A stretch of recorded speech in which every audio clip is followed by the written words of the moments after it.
น้องเอ๋ยอ้ายนี้โทนห้างเงินแต่งน้องของฮอดวันวิวาเทิงยำนะเลยใกล้พันพ่ายเพ่ยพ้นปุกมันก็รอมันต้นโทนห้างเงินมาแต่งยานเด้แม่น้องขาดขาแพงลุงต้าขาดขากว้างทางอ้ายแม่นบ่มีเลือเจอเด้อ้ายนี่อยากได้น้องบ่มีเงินสิมาแต่ง อ้ายนี้มีแต่ใบ500ใบไปซื้อน้ำอ้อยอ้อยเอาน้องเขาบ่อนนอนน้องเอ๋ยให้หนังส่งสั้นนะอีดูตาส่องน้อยสายได้เนอคิดเบิ่งแม่เป็ดไก่เพิ่นยังเลี้ยงหมูม้าเพิ่นยังเบิ่ง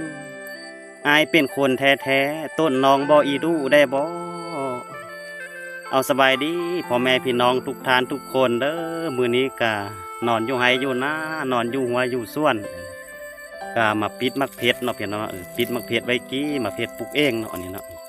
อ้าวนี่ก็ปีส่วนมันต้นนะพ่อแม่เด้อเนาะปลูกมันต้นมันก็ไว้แต่งลูกแต่งเมียพี่น้องเอ้ยพอจะได้กาขอบปุ้นอยู่บ่เนาะ เบิ่งเด้อพ่อแม่เด้อยามใครค้ำลงแรงเนาะอืมอันนี้ก็มักเพชรเนาะพี่น้องมาเพชรปลูกเองพี่น้องงามๆพี่น้องอันนี้ก็เป็นส่วนมันต้นเนาะ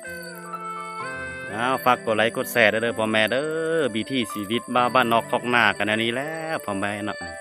ยามใครค้ำลงแรงกับซอก5แนวยู่แนวกีซอกปิดมักเพชรมักเครือไว้ยู่ไว้กีเด้อพ่อแม่เด้อ